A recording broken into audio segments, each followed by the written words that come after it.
This is James Cox with Premier Martial Arts in Abilene, Texas. And the question is, do you have bag habits?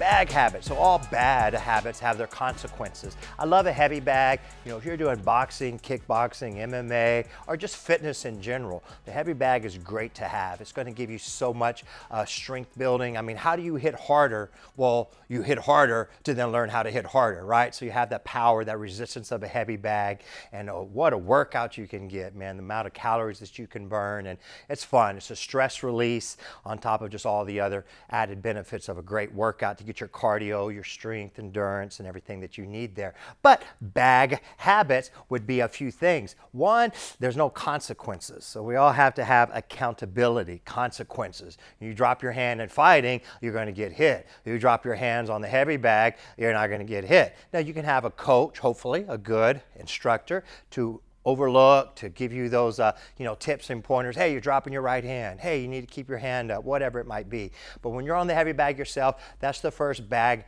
habit, is that the bag doesn't hit you back, and you got to remember that. I think Bruce Lee said something, it was one of those movie scenes or something about boards, right? People being impressive by breaking boards and bricks. They're like, well, boards don't hit back. Well, that's the same thing as a heavy bag. So what can we do to cure that, basically, is think of it as a real person that is hitting you back, no matter what combat sport you're doing, boxing, kickboxing, MMA, or even self-defense in street.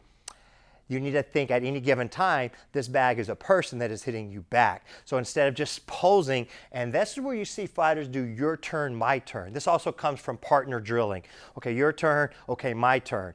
That has its benefits as well, but to be prepared for the reality, you have to be able to move and think of this as a person kicking and punching and trying to hurt you. So if I stay in front of the bag and hit and stop, then I could be getting hit right back. So our last move is to move. So whatever you're going to throw, maybe it's going to go off a good 1-2, then move. Maybe move this way, change your level, slip, parry, shield, whatever it might be.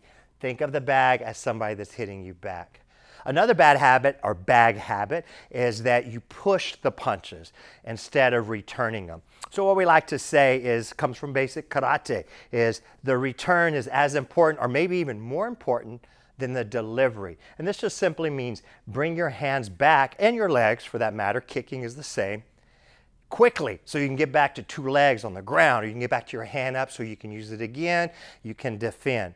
You know, if one hand's on offense, one's on defense. So what is a problem with throwing a punch or a kick? Well, your hands leave their safety zone, where they're at home and they're nice and safe. They can block accidental even right here.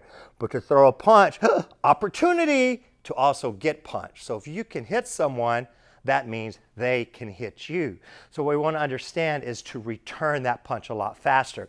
And I see on heavy bag, especially people that are just doing it for fitness, which is great, but you don't want to make the bag habits. You have to bring those punches back as quicker than it went out. That return, that snap, right? So pushing the punch would be slow return. I'm pushing versus hurrying and getting it back so you can use the hand again, or that you can block with it, right? So as quick as the punch goes out, it comes back as we add the movement. And I'll give you a third one here real quick on a bag habit, with a heavy bag at least. You can't really throw uppercuts, at least the correct way, or knees, or upward type kicks, or even downward type kicks. And it's not built for that, right? So you need somebody to hold mitts, you need different variations. They have the duffel bag, the teardrop, different pads and bags that you can use more for uppercuts. So we always had to use, on a heavy bag, the old school way of like modifying your uppercut, where it's more of this type angled punch, but you're really looking to come underneath something there. So you still want to throw your uppercuts on the heavy bag, but you need to offset it by having reality-based mitts or person, where your uppercut isn't just flat right here, but it can come underneath something there. Other than that, guys, train the heavy bag, because it's great. You're going to burn the calories, you're going to develop that strength, because it's resistance training. But remember, could be a person hitting you back. Remember that also the bag doesn't move, so you got to be able to move to find your ranges the right way and find some ways to work your uppercuts. All right, thank you. See you next time.